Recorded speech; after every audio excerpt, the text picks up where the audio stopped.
Shalom, shalom. Call halal Yahweh Ba'Hashem Yahushai Ba'Hashem Kakwadash. Double honors to the apostles and elders of Milsom and well, and salutations to the brethren on four corners of the earth, pushing the word of truth and in sincerity. This is Ira from GMS, Wisconsin. Topic of the conversation is Israel being bidden to the marriage. I've been trying to upload this video for about a week now, and YouTube's been half uploading and canceling on me. So I decided, originally this was 2 lessons, but I decided to put it into one to see if it'll upload. But about a week ago, we had a guy come up to the camp, and he didn't understand the metaphorical, parabolic nature of the woman adorned for her husband in Revelation's 21st chapter. He tried to equate that with the garments that are spoken of in, I believe it was Ecclesiastes. Matter of fact, let me grab it. I think it was Ecclesiastes 9 and 8. And he thought the garments were literal, And we tried to tell him that, the garments weren't literal, that the garments were, representations of the truth.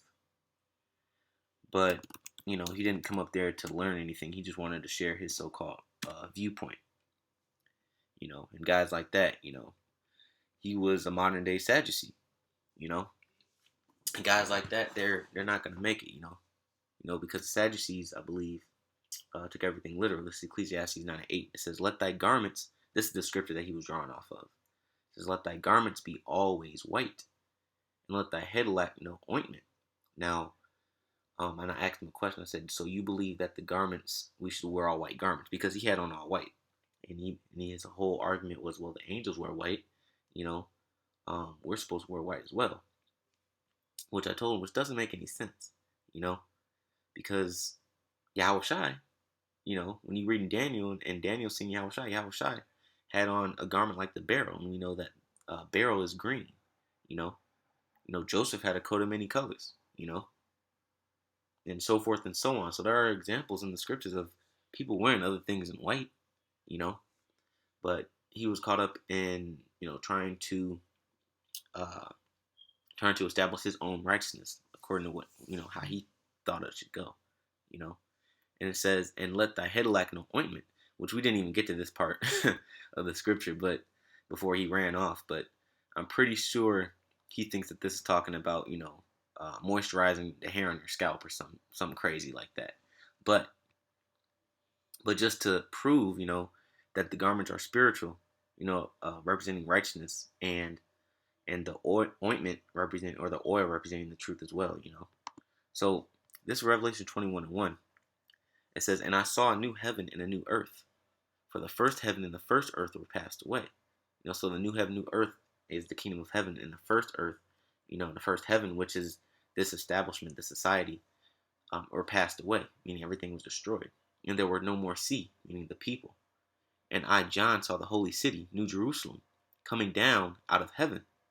Now, this is the part where he got stuck, because I asked him, I said, how is the whole city going to come down from heaven, And he went to fairy tale land, coming down out of heaven, prepared as a bride adorned for her husband, And so he thought that this was talking about an actual woman, which I tried to explain to him that this woman is talking about Israel, and that husband is Yahushai. It says, and a great voice of Asakia, and I heard a great voice out of heaven saying, behold, the tabernacle of the Most High is with men, and he will dwell with them, and they shall be his people, and the Most High himself shall be with them and be their power. So we will be with the Most High again. So, and this marriage is happening or taking place right now. We are being joined back to Yahweh Ba'Shem Yahushai, so we can be with them always in the kingdom. But Israel is likened unto a woman to the Lord, This is Jeremiah 6:2. It says, and I have likened the daughter of Zion to a comely and delicate woman, So the daughter of Zion, or Jerusalem, if you will, is likened to a delicate woman. So now you're seeing that bride is Israel, So that bride is Israel, and the garments that the bride is adorned in, those beautiful garments are the garments of righteousness. So this is Isaiah the 52nd chapter, and I'm going to start at verse 1. It says, "Awake, awake, put on thy strength, O Zion. Put on thy beautiful garments, O Jerusalem." You know. Now, like I said, is this talking about a physical garment? No, it is not. It says, "And sit down." It's like that was the second verse. It says, "The holy city." See, O Jerusalem, the holy city. And when you go back to Revelation 21st chapter, it says, "And I, John, saw the holy city, New Jerusalem." So let's go back to Isaiah 52. It says, "The holy city, for henceforth there shall no more come into thee the uncircumcised and the unclean." So there will no more be any more uncircumcised or unclean, meaning there will be no more wickedness. We will keep the laws, and we will be righteous. This is what this is saying. He thought this literally meant uncircumcised, which it does, but the other fold is, which that uncircumcised represents keeping the laws, but not keeping the laws, like it. So we will keep the laws, but it also represents uncircumcised in mind. It says, "Shake thyself from the dust," and this is proven the uncircumcised of mind right here. It says, "Shake thyself from the dust meaning confusion. Arise and sit down, O Jerusalem. Loose thyself from the bands of thy neck, O captive daughter of Zion." So loose yourself of the mental captivity. "For thus saith the Lord, ye have sold yourselves for naught, and ye shall be redeemed without money." So we sold ourselves, meaning we became subject unto these false gods, that we were worshiping, and in turn, we reaped the curses, man. And we were sold into slavery. So, and it says, "And we shall be redeemed without money," and we're being redeemed as we speak, we were redeemed, when Yahushua he came and laid his life down for us, and we're still being redeemed now today, man. So we were redeemed without money. We were redeemed with blood. Go into Revelation the 19th chapter really quick, just to prove again what the garments are. Matter of fact, I believe. Let's see. Here we go. Revelation 19:7. It says, "Let us be glad and rejoice, and give honor to him, for the marriage of the Lamb is come." The Lamb being Yahushua.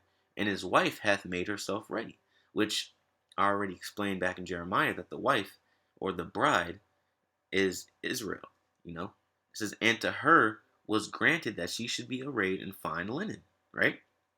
And this is another point that he couldn't understand, because he went into the cloth linen, how it's smooth and it's and it's clean, and it's the fabric of the angels, and yada yada yada, and he couldn't understand this next line here. It says, "Clean and white," in which he harped on that word white, and how he has on his white garment and he's righteous and all this.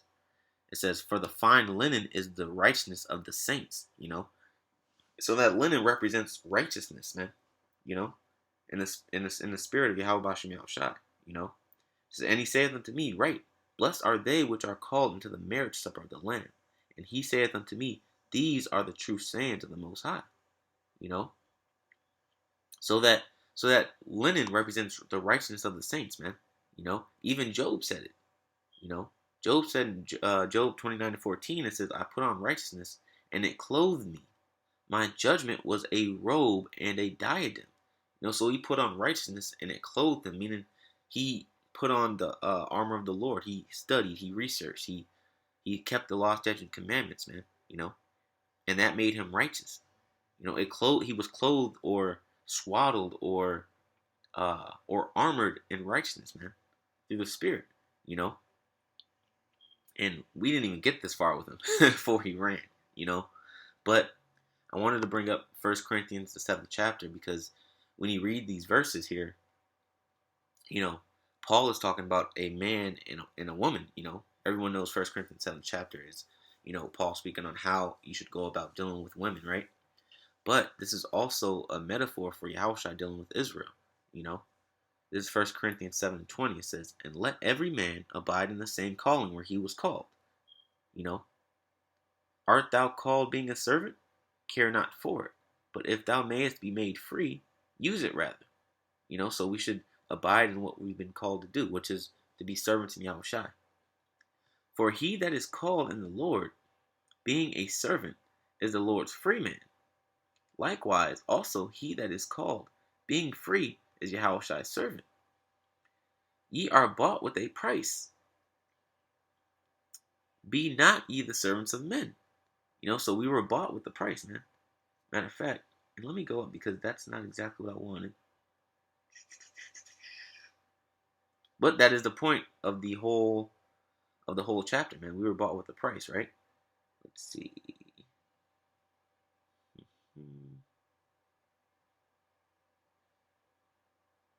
1 Corinthians 7:37.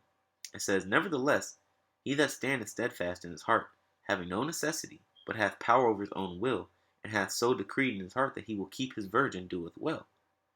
Right? So it's talking about virgins, right? Going back to, and we can equate this metaphor with Revelation, the 14th chapter, in the 4th verse, about the virgins, about the elect. It says, "So then he that giveth her in marriage doeth well. But he," you know what? Slakia. Where is? I think I'm missing something.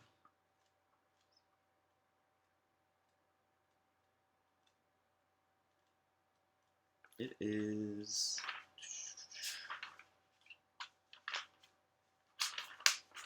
Sorry about that.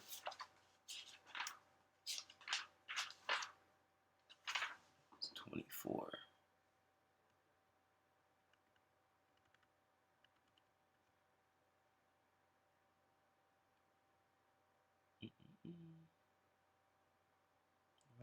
They have none and weep.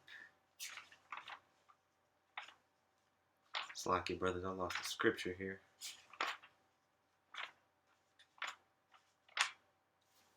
Here it is. 7:20. Slack it. Alright. Which is going right back into what I was reading earlier. Alright, so 1 Corinthians 7:20 says, "Let every man abide in the same calling wherein he was called. Art thou called being a servant? Care not for it. But if thou mayest be made free, use it rather. For he that is called in the Lord, being a servant, is the Lord's free man. Likewise, also, he that is called being free is Yahushua's servant. Ye are bought with a price. Be not ye the servants of men. Brethren, let every man wherein he is called, therein abide with the Most High. Now concerning virgins, I have no commandment of the Lord, yet I give my judgment, as one that hath obtained mercy of the Lord. Be faithful." Let's see. Yeah, I have no idea why I threw that scripture in. I believe it was just to prove the point that we were bought with a price, that we aren't servants of men, and we're being, slack it, and we're being redeemed, we're being redeemed back to Yahweh B'Shem Yahushai. That's the whole point of the marriage, we were bought with a price, so we were bought without money, so we were bought with blood, the blood of the Lamb, and now we're being joined back unto him, Going back to the marriage in Matthew the 22nd chapter. Those servants went out into the highways and gathered together. Matter of fact, let me start up in verse 9. This Matthew 22:9 says, "Go ye therefore into the highways, and as many as ye shall find, bid to the marriage." So and that's what we're doing now. We're going on the highways and byways and teaching, and we're bidding men to the marriage, the marriage between the Lord and Israel. It says, "So those servants went out into the highways and gathered together all as many as they found, both bad and good. And the wedding was furnished with guests." So sometimes we bring in good fruit, and sometimes the fruit that we bring in is bad, and they end up falling out. It says, and when the king came to see the guests, he saw there a man which had not on a wedding garment. So he didn't have on a garment. And as we've broken down, is that the garment represents righteousness. So he didn't have on that garment or that cloak of righteousness. He was spotted, so to speak. It says, and he said unto him, friend, how camest thou in hither not having a wedding garment? And he was speechless. So it wasn't him not having on a garment at all. He didn't have on the right garment, which was the Spirit of the Lord. It says, and then said the king to his servants, bind him hand and foot, and take him away and cast him into outer darkness. There shall be weeping and gnashing of teeth. So, and he would represent a man that was, would be so-called doing the work and everything, but inwardly he was wicked, and he didn't put on the whole righteousness of the Lord. It says, for many are called, but few are chosen. So many are called to the marriage, but few are only chosen to be married. So that was the parable behind the whole garment, man. That garment that the man didn't have on was righteousness. This is Ephesians chapter 5, verse 28. Oh, here's a scripture I was speaking on earlier about the woman, but it was really a parable for Yahushua, slack it for that earlier. But this is Ephesians 5 and 28. It says, so ought men to love their wives as their own bodies. He that loveth his wife loveth himself, which is true, because you wouldn't do anything to your wife that you wouldn't do to yourself, You treat her like you treat yourself, It says, for no man ever yet hateth his own flesh, but nourisheth and cherisheth it, even as the Lord the church, So the Lord loved the church as if we were his wife, For we are members of his body, of his flesh, and of his bones. For this cause shall a man leave his father and mother, and shall be joined unto his wife, and they two shall be one flesh. As Genesis chapter 3, going back to Genesis chapter 3.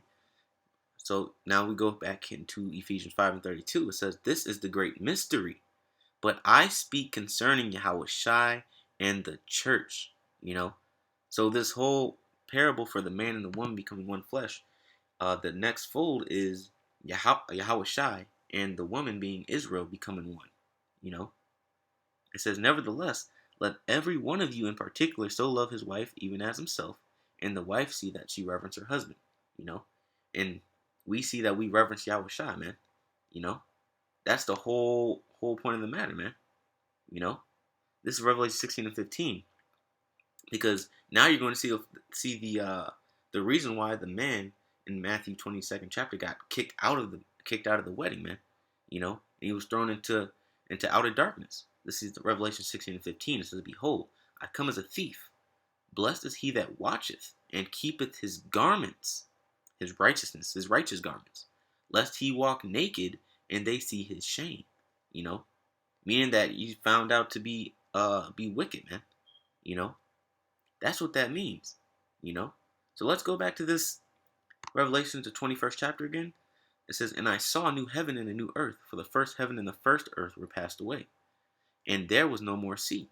And I, John, saw the holy city, New Jerusalem, coming down from the Most High out of heaven, prepared as a bride adorned for her husband. So now Israel is coming down as a bride adorned for her husband, man. Now that city is New Jerusalem, and just to prove that, it was the actual people coming down from heaven, not a golden city, that's just gonna come out of the clouds, like a Disney movie, This is Luke chapter 17 verse 20. It says, and he was demanded of the Pharisees, and this is Yahushua that's speaking here, It says, when the kingdom of the Most High should come, he answered them, him being Yahushua, and said, the kingdom of the Most High cometh not with observation.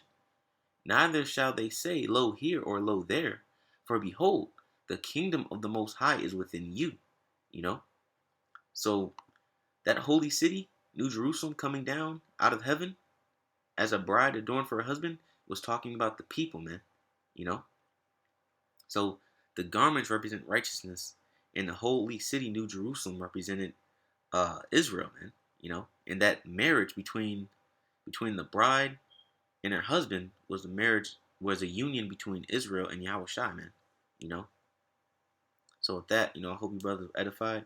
I want to give all praises to Yahweh, Ba'ashem, Yahweh Shai, Ba'ashem, Rakakwadash, that will honor the apostles and elders bear millstone who well, and salutations to the brethren on the four corners of the earth, pushing the word in truth and in sincerity.